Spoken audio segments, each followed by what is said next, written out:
17 জানুয়ারি medical ভর্তি পরীক্ষা। তোমরা একটা প্রশ্ন নিয়ে অনেকেই কনফিউশন আছো যে ভাই কয়টা প্রশ্ন আমাদের ভর্তি পরীক্ষায় দাগাইতে হবে, বা কয়টা প্রশ্ন দাগাইলে আমরা চান্স পাবো। অনেকে বলতেছে ভাই 90টা প্রশ্ন 100টা কি দাগাইতে হবে, 97টা দাগাইতে হবে, এরকম অনেকে বলতেছে। দেখো, তুমি যদি প্রশ্ন কিছুই না পারো তাহলে 100টা দাগায় আসলে তো তোমার চান্স হবে না, তাই না? তো তুমি যে যে কটা পারবা, প্রথম কথা হচ্ছে তুমি যদি 100টা পারো তোমাকে 100টা দাগাইতে হবে। তুমি যদি না পারো তাহলে তো 100টা দাগাও লাভ নেই, চান্স হবে না। তবে কিছু কথা আছে এখানে যে ভাই আমরা আসলে কয়টা প্রশ্ন দাগাবো। দেখবা তুমি যখন শুরু থেকে প্রশ্ন পড়া শুরু করবা, তখন ফার্স্ট যখন একবার প্রশ্নগুলো যখন পড়ে শেষ করবা, তখন প্রায় ম্যাক্সিমাম তোমরা হচ্ছে 50 থেকে 60টা প্রশ্নের মতো দাগাইতে পারবা। ঠিক আছে, 50 থেকে 60টা প্রশ্নের মতো ইজি প্রশ্ন যেগুলা দাগাইতে পারবা। আর দেখবা যে তোমার 10 থেকে 15টা প্রশ্ন কনফিউশন থাকতেছে, 10 থেকে 15টা প্রশ্ন যেগুলো হচ্ছে কনফিউশন থাকবে। হ্যাঁ, কিছু প্রশ্ন আছে যেগুলো তুমি জীবন হতে মানে এই দেখবে না চোখে। 5 থেকে 7টা প্রশ্ন থাকবে যেগুলো তুমি কখনোই দেখো নাই।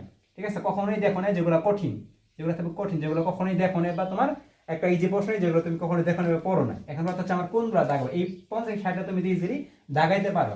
এই 10 থেকে 15টা কনফিউশন আমি বলবো, যা কনফিউশন, যেগুলো কনফিউশন আছে, কিছু প্রশ্ন আসে দেখবা যে তুমি চিন্তা করে বের করতে পারবে। এখান থেকে দেখবে যে 5-7টা প্রশ্ন তুমি চিন্তা করে বের করতে পারছো, ম্যাথমেটিক্যাল বা যেগুলো থাকে ইংলিশ বের করে উত্তর করতে পারবে, এগুলো রাইট হয়ে গেল। আরো দেখবা যে 5 থেকে 7টা যেগুলো কনফিউশন আসে, বা 10টার মতো কনফিউশন, 10 প্লাস কনফিউশন আছে। এখন আমি ভাই কি করবে, কনফিউশন গুলো দাগাবো? আমি বলবো তুমি অবশ্যই দাগাবা কনফিউশন গুলা। কেন দাগাবা? কারণ দেখো, তুমি যদি এই 10টা কনফিউশন দাগাও, ধরো তুমি 10টার ভিতর তোমার কনফিউশন কেমন থাকতে হবে, কনফিউশন যদি 50-50 কনফিউশন থাকে, ঠিক আছে, তুমি 2টা অপশন এলিমিনেট করতে পারছো, আর 2টা অপশনের ভিতরে তোমার কনফিউশন, তাহলে তুমি যদি 50-50 কনফিউশনের 10টা প্রশ্ন দাগাও, তাহলে আমরা প্রবাবিলিটি বলে তোমার 10টার ভিতরে ধরলাম 5টা হয়েছে আর 5টা ভুল গেছে। ঠিক আছে, 5টা রাইট হয়েছে, 5টা ভুল গেছে। ঠিক আছে, তাহলে 5টা যদি তোমার রাইট হয়, 5টা যদি ভুল যায়, তাহলে তোমার এই 5টা রাইট হওয়ার জন্য 5 মার্ক, আর 5টা ভুল গেছে এর জন্য তোমার কত কাটা যাবে, 1.25 কাটা যাবে। তাহলে 5 থেকে 1.25 বাদ দিলে তোমার মার্ক কত থাকে, তোমার থাকছে 3.75, তাই না? তাহলে তুমি 3.75 মার্ক তুমি আগায় থাকলা। এটাই বুঝছো, তোমার যে কনফিউশন গুলো দাগালে তোমার একটা হওয়ার চান্সেস বেশি থাকে। এই জন্য দেখো, তুমি যদি কনফিউশন দাগাও, তোমার আলটিমেটলি দেখবা যে সব প্রশ্ন মিলে প্রায় 90 প্লাস দাগানো হয়ে গেছে। ঠিক আছে, প্রায় 90 প্লাস দাগানো হয়ে গেছে। এখন কথা হচ্ছে ভাই আমি 90 প্লাস এসে আমি আরো দাগাবো, তার মানে তোমার একটা প্রশ্ন তুমি জীবনে কখনো চোখে দেখো না। যেমন আমার মেডিকেল ভর্তি পরীক্ষা, আমি একটা জিকে পারতাম না, একটা তারিখ আসছে, বুঝছো, তো মোটামুটি 90 দাগায় ফেলছি, বলি একটা দাগায় দেয়, বুঝছো, এইটা দাগাইতে গিয়ে কিন্তু নেগেটিভ খাই গেছি।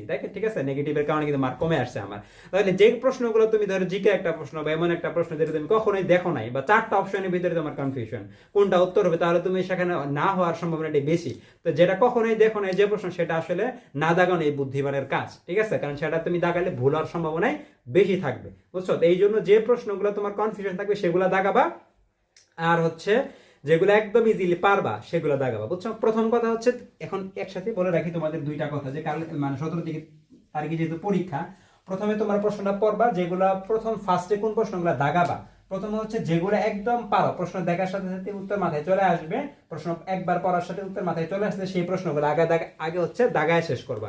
এবং ধরো যে প্রশ্নগুলো চিন্তা করে বের করতে হয় সেগুলো একটু মার্ক করে রেখে যাওয়া, সেগুলো একটু কলম দিয়ে ফোঁটা দিয়ে রেখে যাও, পরবর্তীতে সেগুলো দাগাবা। আর যেগুলো একদম কনফিউশন, বেশি কনফিউশন, সেগুলো লাস্ট টাইমে গিয়ে তখন দাগাবো, বুঝছো। এই জন্য কিন্তু আবার একটা প্রশ্ন তুমি ভাবতে গেলে দেখবে যে পরবর্তীতে সময় পাইতেছো না, বা লাস্ট টাইমে যে তখন একটা ইজি প্রশ্ন কিন্তু ভুল করে ফেলবা।